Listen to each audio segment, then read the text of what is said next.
So my name is Kwame. I am a pharmacist, I'm a speaker, I'm a mental health advocate, I'm a health content creator, and I'm a podcaster. Show by hands, who has ended up visiting a pharmacy before? Has anyone of you visited a pharmacy before? Pretty much every single person. And show by hands, who knows what the work of a pharmacist is? Who knows? You know? Yeah. Roughly, what does the pharmacy do? So they can do dispensary, prescriptions. Sometimes they can diagnose minor injuries in a person and give medication for it. Thank you very much. My school is St. Ignatius College. It's one of the boys' schools. I went to a boys' school. I went there for my secondary school. I did my GCSEs over there, and I did my A-levels. Anyone A-level students here? Maths, biology, chemistry. Does that sound familiar? How is it? Hard? You don't want to talk. I actually understand. I've been there before. So I did maths, biology, chemistry, and physics. I'm not a nerd. Don't get twisted. I'm not. And afterwards, I went to university to go and study pharmacy at University of Kent and Greenwich, which the name of the school is Medway School of Pharmacy. So my career pathway, it sounds very long, but I'm just going to make it easier. I spent 2 years as a pharmacy dispensing assistant whilst I was at university. So in my final year at university, I decided to end up taking a job role at Superdrug in my area as a pharmacy dispensing assistant as a part-time job. Every Saturday, I would go over there, and it was a paid job, which was actually good. So whilst I was working, whilst I was studying, I was also making a part-time money. But I was not really focused about the money. I was more focused on what I wanted to get out of it. What can I build? Because prior to me working over there, I've worked in so many community pharmacies, which has not built my drive of becoming a pharmacist. Because whenever I'm being sent on placement or work experience, I do not get the much drive because of the environment I'm put in. So I set that challenge to myself that I cannot become a pharmacist whereby I end up not liking what I want to do because of how people are treating the job. So let me actually give myself that kind of opportunity to experience it. So I spent 3 years over there. Then afterwards, after my studies at university in 2021, I ended up getting a contract, which is the foundation trainee pharmacist. Every single pharmacist or pharmacy student who wants to be a pharmacist, qualified pharmacist in the UK, have to go through the trainee. The trainee program is a year you choose, or you do an exam called Oriel, whereby based on your score, you'll be allocated a pharmacy, but you have to choose a range of pharmacies or hospital pharmacies for you to be able to get a place. Then afterwards, I ended up becoming a pharmacist technician or foundation trainee pharmacist at a hospital. I'll tell you the reason why that actually happened. That was at Essex. Anyone know Essex? Essex? Yeah? Familiar? Yeah? Awesome. So I actually was working in Basildon. And afterwards, in 2023, I became a qualified pharmacist. So not too long ago. But because of how long I've spent in that space, it gave me that kind of background. It gave me much understanding of what the profession is all about. And still in 2020, after becoming a qualified pharmacist, I became a locum. Being a locum means I've not signed a contract with any pharmacy. Today, I can be working in Essex. The next moment, I can be working in Cambridge. The next, I can be working in London. So being a locum made it more flexible for me. But in the same year, I ended up signing a contract with North East London Foundation Trust, whereby I became a clinical pharmacist. So right now, I'm a clinical pharmacist at one particular place. So I've got a contract. So today, as you see me over here, I'm on my annual leave. That's why I've been able to get an opportunity to actually do this. In this room, I believe you have got a reason of what you want to become in terms of profession, right? How many people want to be a pharmacist? Show by hands. 1, 2, don't worry. Hopefully by the end of this presentation, I'll get more hands actually being raised up. My why of becoming a pharmacist was simple, but not that simple. It was when I actually sat down to have a conversation with my mom why she takes metformin. Does anyone know what metformin is used for? What's it used for? Type 2 diabetes. Type 2 diabetes, fantastic. So metformin is actually used for treating type 2 diabetes. It's not, it's actually a chronic condition. When I say chronic condition, it means the person gets to live with it for the rest of their life. And it's basically their blood glucose, which is not well managed, that actually ends up. Therefore, it means less insulin. It could be less insulin being produced. It could be as a result of insulin produced does not help to end up manage the sugar level within the blood. So the blood glucose is always high regardless of the insulin. So we use metformin to help it. So when I had that conversation with my mom, she ended up actually telling me. So I became very, very fascinated because I was the one always going to the community pharmacy to go and pick up her medication. So if I am being like the delivery boy collecting the medication and I don't know what this medicine is being used for, then what's the point? You just pick up one medication, you give it to your mom, she takes it, everything goes on. So when I had that conversation with my mom, it really built my enthusiasm for me to know more about what that medication is used for.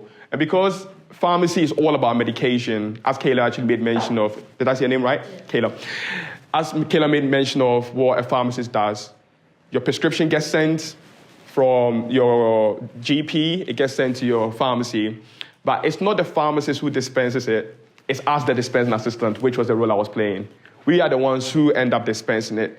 The pharmacist does the clinical check. The pharmacist makes sure that the prescription that you have actually been given, the medication is fit for that particular condition. Someone might end up experiencing pain in their body or pain like headache. It might not be headache, it might be migraine.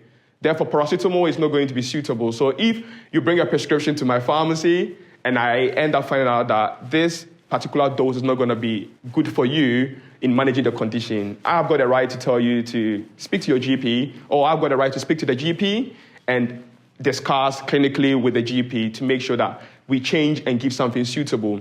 So a pharmacist does more than dispensing. Clinical checks is our background because we are basically experts in medication.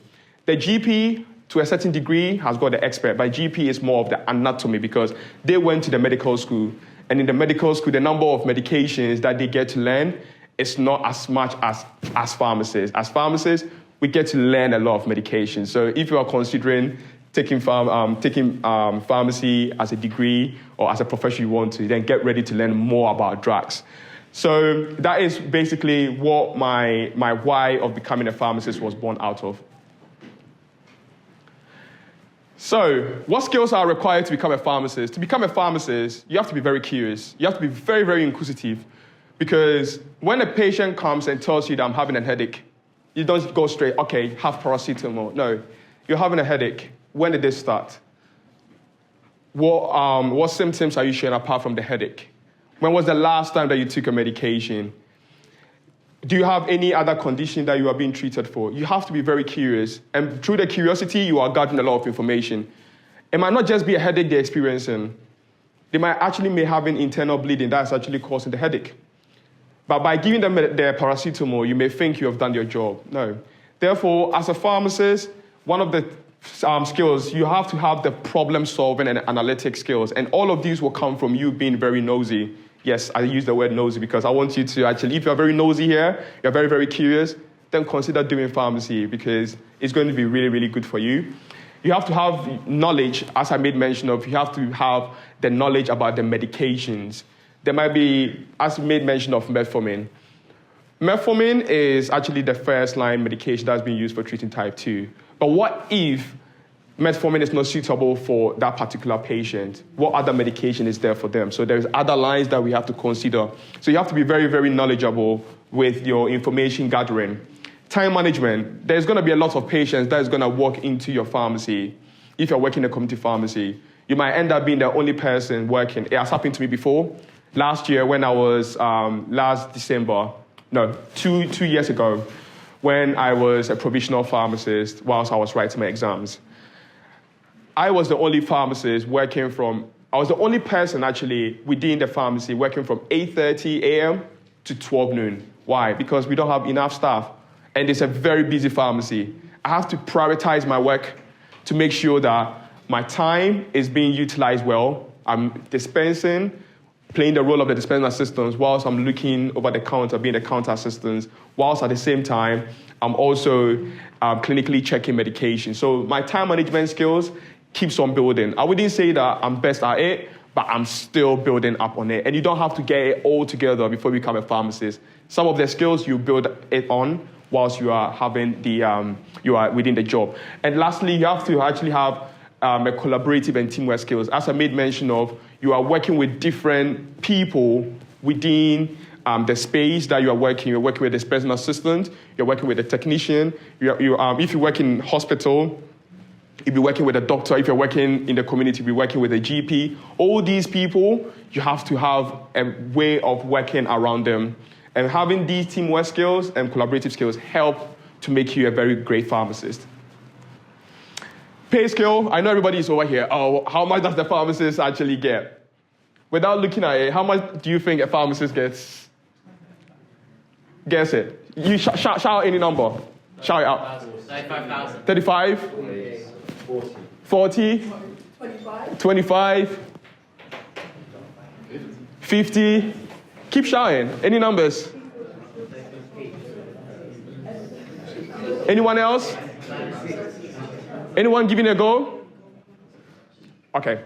So all the numbers that you actually made mention of are right numbers. No one is wrong because there's something called banding system. That's why I wrote a pay scale. So normally, once you become a band 6, you start from 35,000. But what Kayla made mention of, 25,000 is someone who is a trainee pharmacist. They might end up receiving that. So your banding system actually comes about with your skills, your knowledge, and also your experience as well. There might be some people who might have a lot of experience, but they might be still in band 6 because they have not pushed themselves to have the knowledge to move up the skill. So they'll still be receiving, let's say, 35,000, or they might end up increasing it to 37,000. So the banding scale really, really helps. That's to do with NHS. If you go private as a pharmacist, that's a different ballgame altogether. And community pharmacy too have got different ways of paying. This is just to do with the NHS. Superdrug might have their own banding system. Boots will have their own banding system.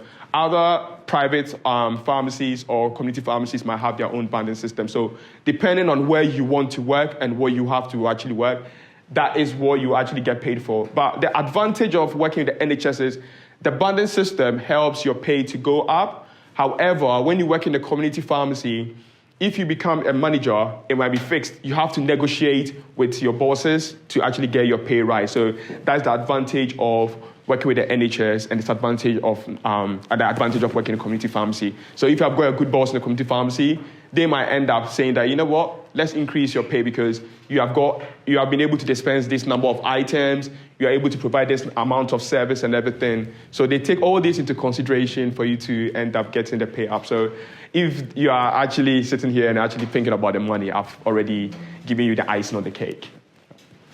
So this is actually a typical day for me as a clinical pharmacist. I actually started in the community pharmacy, worked a little bit over there, and I decided to go clinical pharmacy. Why? Because I wanted to utilize more of my clinical skills. Because community pharmacy, you might end up having repetitive kind of conditions coming to you. But clinical pharmacy is beyond that. Clinical pharmacy, before I end up giving the thumbs up that this patient can take this medication, I have to check their blood levels. I have to check their sodium, maybe their glucose level. I have to check their white blood cell count. All these is based on my clinical knowledge that I develop whilst I am in the clinical pharmacy. And some of the activities I do is medication management.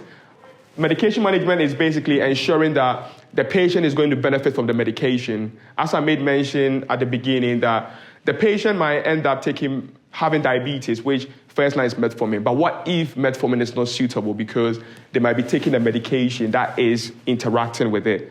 What medication can I give them? And most of the people or most of the patient that comes to to the hospital or where I work, they don't come with one condition. Someone will come with a 4. Whilst they're coming with a 4, they might have diabetes. Whilst they're having a diabetes, they might have end-stage renal failure. Whilst they're having end-stage renal failure, they might have bruises. So you are not treating the condition as alone, but you are treating it holistically. You are making sure that every medication that you are giving this particular patient does not make the other condition worse. Does that help?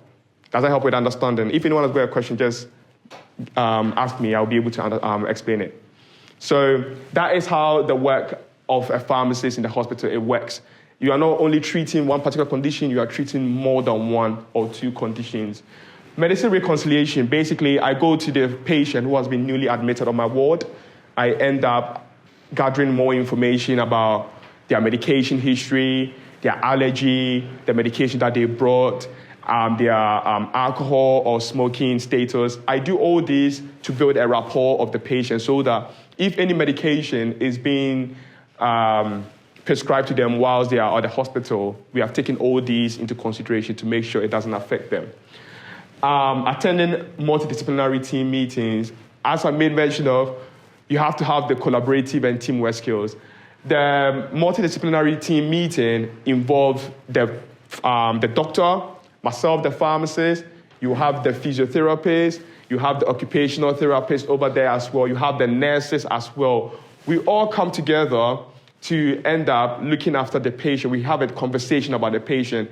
Is the patient ready to go home? Do we need to add this? This is the time that as a pharmacist, I need to end up making my skills shine, i.e. getting the knowledge that I have about medication. Maybe I've seen that this medication dose is not going to end up helping with the patient's condition. I have to let the doctors know because I can't change it. Because the doctor, at this stage, only the doctor can prescribe. I can't prescribe. But going forward, whilst I end up doing my prescribing course, I'll be able to prescribe. But in my settings at the moment, it's only the doctor who can end up prescribing. And verifying, when I mean verifying, when a doctor ends up prescribing the medication to the patient, I have to end up screening it to make sure that this medication I can go ahead and end up getting the patient the medication, or I need to contact the doctor and have a conversation with the doctor about this medication to make sure that maybe there should be some changes. We need to change the medication to a suitable one, or we need to change the dose. All these, I have to do it. And when the patient is going home as well, I have to order their medication. I have to make sure that the medication that they are taking home, the dose, the quantity, and even the suitability is right for it to go.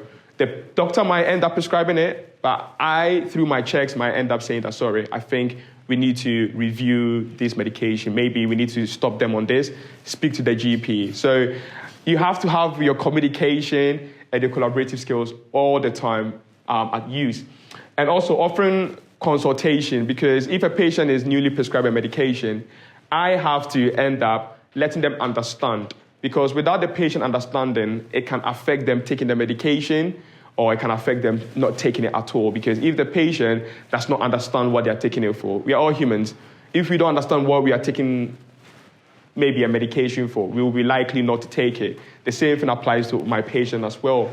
I have to make sure that they do understand it by me having the consultation with them. So that is a typical day for me in the hospital. So what does the future hold for me? So right now, I've actually started my clinical pharmacy at Rome.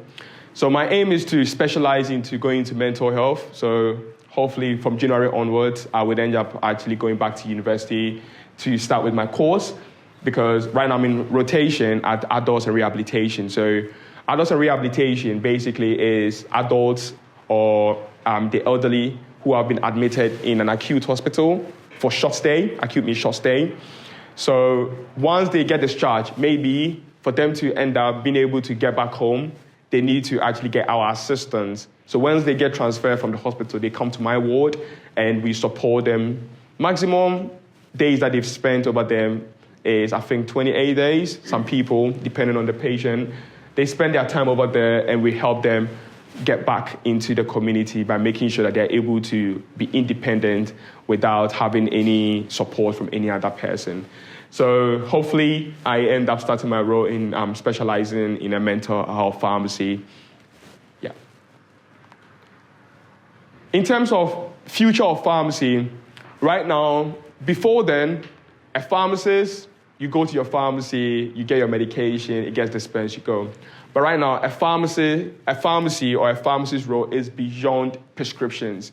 Right now, they have got diabetes clinic, which are being set up in pharmacy. So if someone has got diabetes, they don't need to go and see the GP. They can go to their pharmacy to get their blood glucose checked, for the pharmacist to end up prescribing their metformin or any other medication that they take without going to see their GP. So right now, our role is becoming more clinical. So right now, if you go to the GP, you can actually see a GP pharmacist who is supporting the GPs because they've got their own clinics. We've got their cardiovascular clinic over there. We've got a diabetes clinic. Also, we've got digital health, which is in line with artificial intelligence and telepharmacy. So right now, some people can even get consultation with their pharmacist online, which is a service that's actually started already. And digital health and artificial intelligence, right now, they are trying to incorporate AI. How many people know about AI, artificial intelligence? You know how AI is taking over everything we are doing right now. You can go to your ChatGPT, whatever, and ask about any information. People right now are using AI more than even Google, and Google is trying to infuse AI in there. There's a lot of information over there, but I would advise you don't do that when it comes to pharmacy. See your pharmacist or your GP. So these are what is actually turning the role into. As I made mention, there's expanded clinical roles that is actually developing as well. There is increased public health and global health. Just not too long ago, we experienced one of the biggest pandemics in our generation, which was the COVID. You guys saw how it ended up happening, whereby loads of works were closing down, but your pharmacy never closed down, right? Did everybody know that pharmacies weren't closed down? No pharmacies were closed. No pharmacy was closed down because we were at the center of the community. GPs, people have to actually start seeing their GPs through online consultation or everything. But physically, I was one of those people who were working during the COVID. So right now, they're trying to actually make sure that in terms of vaccination, we end up offering these roles. Already, we are offering the flu vaccination within the community pharmacy. But right now, it's going to go beyond that. There are certain vaccinations that we are going to actually be responsible for, i.e. COVID vaccine, which is already been going on already. So they're trying to actually make sure that in the future, the pharmacist's role is going to go beyond that. And lastly, automation and robotics in dispensing. Has anyone seen a robot dispensing before, a robot machine dispensing? But does anyone know that a robot can dispense as well? So one of the hospitals that I work at in Basildon, they've got a robot dispenser. The robot is helping to dispense everything. It's so cool. If you get opportunity, you can go online and actually check how they do it. So a robot, they use that to increase the pace of the work. Although a robot is dispensed, but we still need our dispensers. So all these roles are not there to wipe away the role of a pharmacist. They are there to enhance, to make sure that the role of the pharmacist is more varied. It goes beyond just dispensing prescriptions, but be more clinical, be more there for patients and the community as well. So apart from wearing the scraps that you guys actually seen and sitting my 9 to 5 doing a pharmacy, I'm also a health content creator and a podcaster. So I base my health content creation on health in general. But when it comes to my podcast, I center it on mental health. Reason being is the community I'm coming from, there's been a lot of stigmatization when it comes to mental health, whereby there's a lot of people not talking about it. From my research, one thing I found was that people are not talking about it is because they don't have much knowledge about it. And if you don't have much knowledge about something, you'd rather keep quiet about it than to talk about it. But day in and day out, I see people within my community experiencing different types of mental health disorders, and people keep quiet about it. So I decided that in last year, 2023, I would end up setting my channel, and it's actually working well. So if you want to actually have a look at it, there's a link over there. I will actually share it. So that is basically what I do. And this goes in line with what I'm trying to do as a specialist mental health as well. So building my podcast based on the knowledge I have, it means I'm taking my knowledge beyond the four corners of my pharmacy, which is what right now we need. Everybody here knows about TikTok, right? Did people see the information that was flying around during the COVID about what we need to use to treat the COVID? Did people hear about whereby people were being told to go and drink bleach or whatever here and there. So my aim, that made you laugh, but it's actually the truth. It's actually the truth. My aim as someone who is health content creator is to help all these information being debunked and myth busted, because the person who gave that information out there is neither a doctor, a pharmacist, nor even a healthcare professional. It's what they think. And look at the number of people who went ahead to go and actually do it. People actually went ahead and actually did it because it's coming from someone they trust.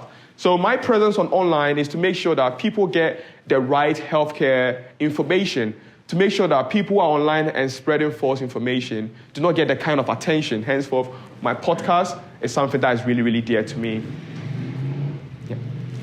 Then apart from that, I'm a mental health advocate as well. As I made mention of it, that people from my community, some people are really decided not to talk about it, but silently they are actually suffering.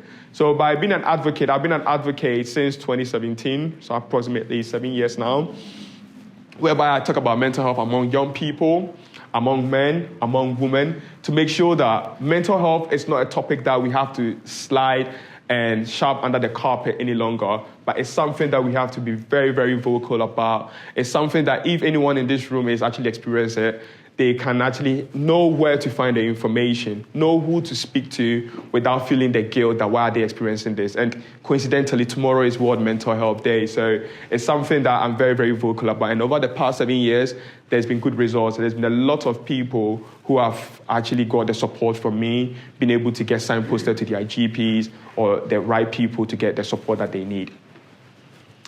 And one of the things, not trying to be boastful, but through my health advocacy, I actually got recognized by the Diana Awards. Does anyone know about Diana Awards? You know about that, right? What did they do?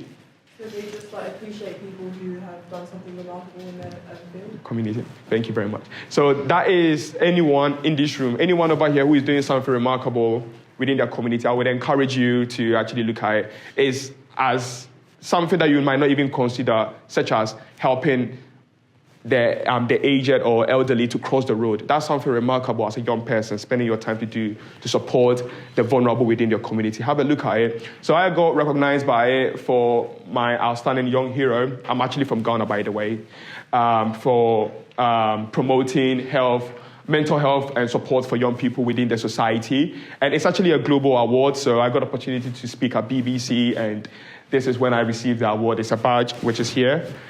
For it, and I received this certificate as well for the remarkable stuff. And it's a global thing. You can be in Africa, Asia, America, Europe, and you can get Australia. You can get recognized by it. And I was one out of 183 young people who was recognized globally in July 2022. So these are my communities that I'm affiliated with. I'm very, very heavy when it comes to community because it's the community that drives me, that helps and supports all the work that I end up actually doing. Reach Out to All has been a very fantastic community that's helped me with my mental health advocacy, to be able to reach out to other younger people, whereby I spoke at their conference. YouTube Health helps with my YouTube content creation, with my health content creation, whereby I'm being taught new skills of how to deliver healthcare information. Diana Awards has been recognizing the work I do, provides me with a platform to be involved in other activities, which I was part of the Young Change Makers, whereby we're looking at policies that could support young people in workplace to help minimize microaggression as well. And Fleming Initiative is we basically help to fight against antibiotic resistance, whereby people are not using antibiotics in the right way, in the rightful way. So last week we were doing a campaign about the antimicrobial resistance to make people aware of not the rightful ways and means of using antibiotics, what it could end up being, not only antibiotics, but antimicrobials in general, be it antifungals, antivirals, antibiotics. It has to be prescribed by healthcare professionals. And lastly is the FIDIS. So the FIDIS was actually created in 2020 in the midst of all this hullabaloo that was going on about wrong information about COVID, what needs to be treated.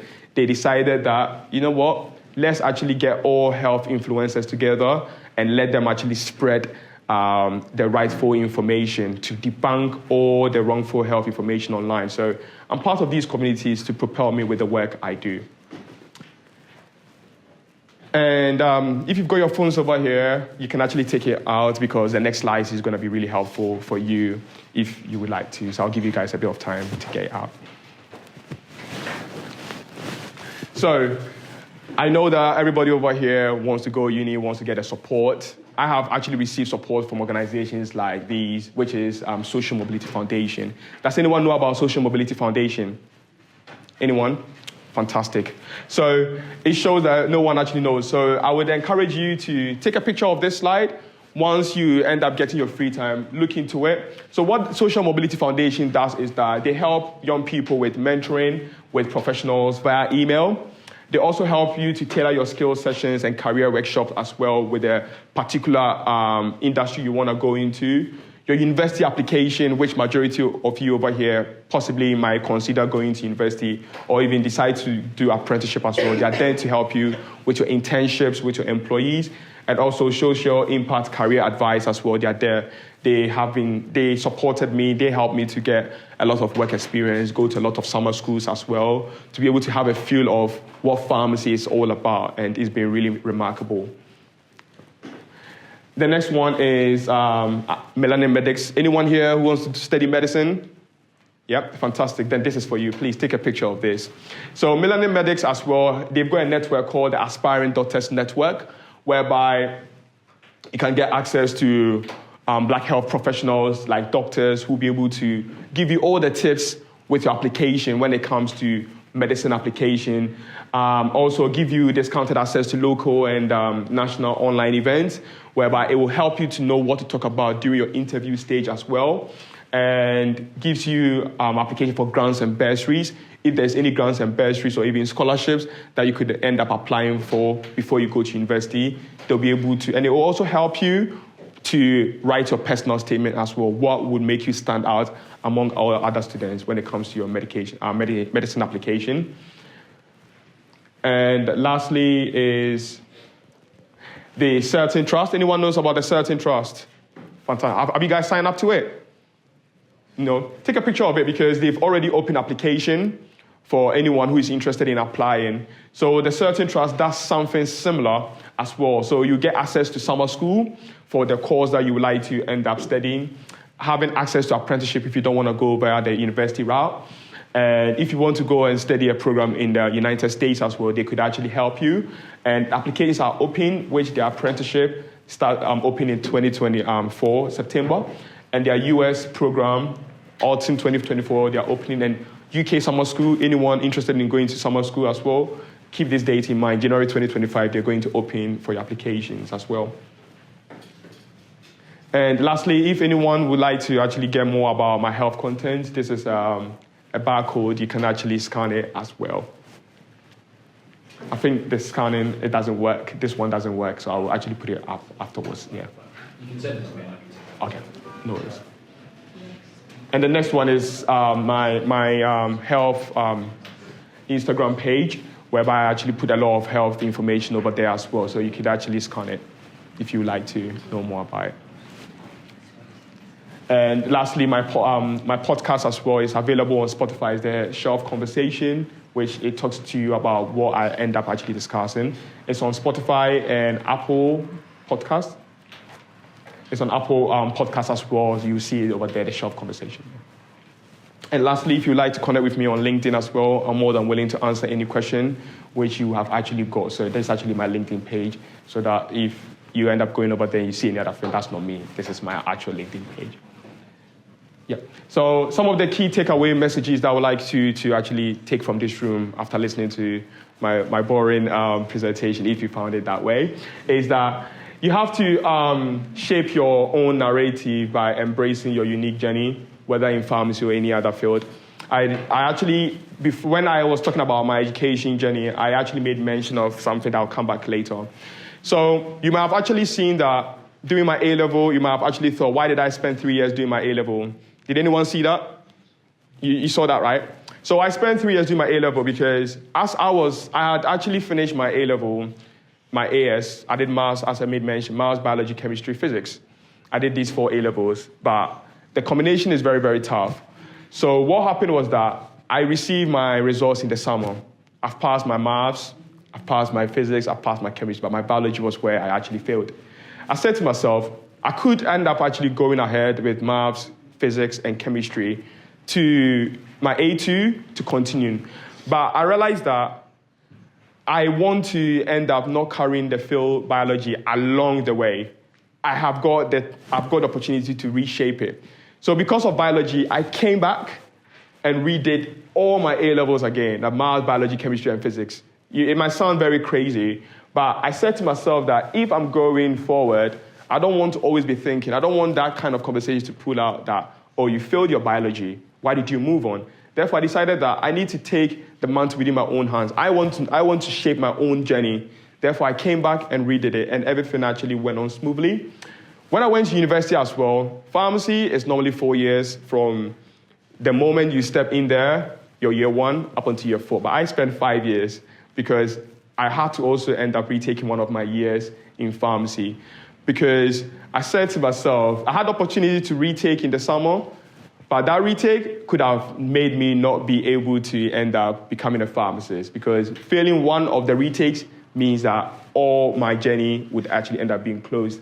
So you realize that there are challenges along the journey. Don't let those challenges end up make you want to give up. Just continue pursuing.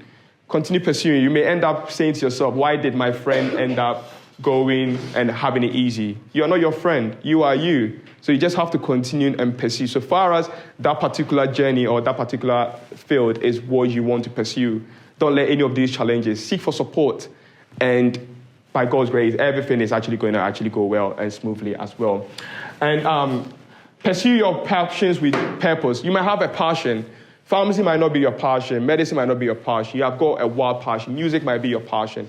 Make sure that there is a purpose attached to it. Don't only say that I want to do music because I know how to play the piano.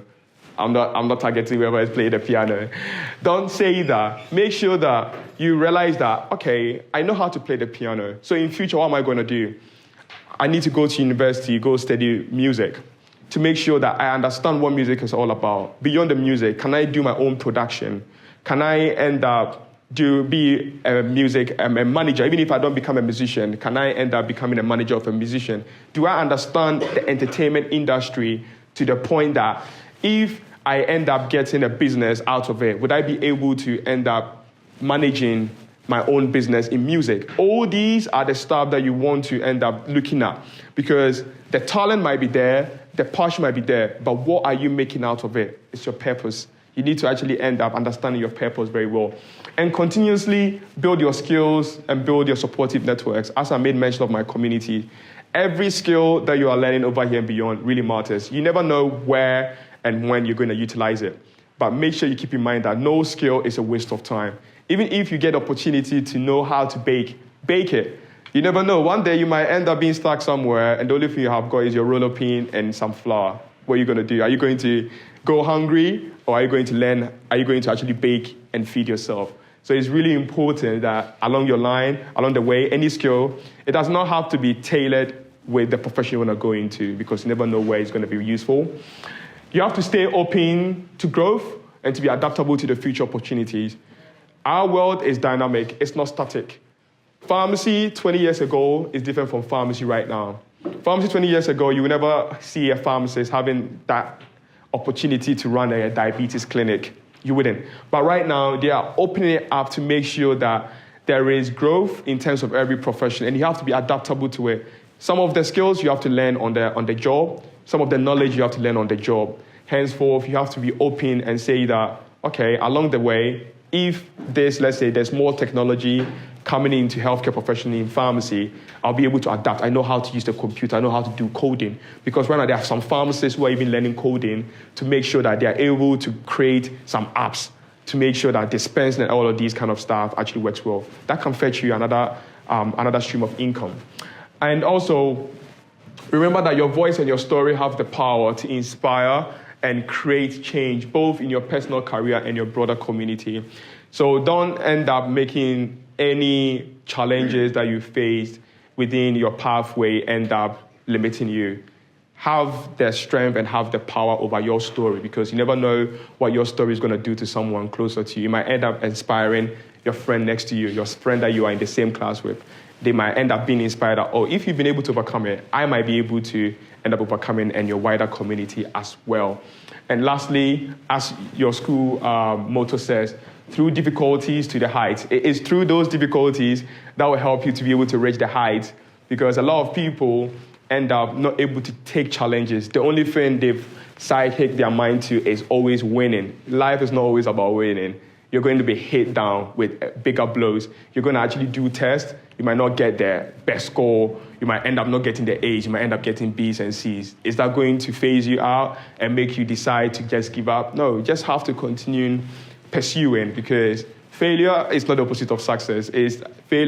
Success is the accumulation of all the failures that you've gone through and how you've been able to manage to turn it around. So that is what it's all about. And lastly, I would really appreciate if everyone, please, is able to scan this barcode to give me a feedback on everything that I've actually shared.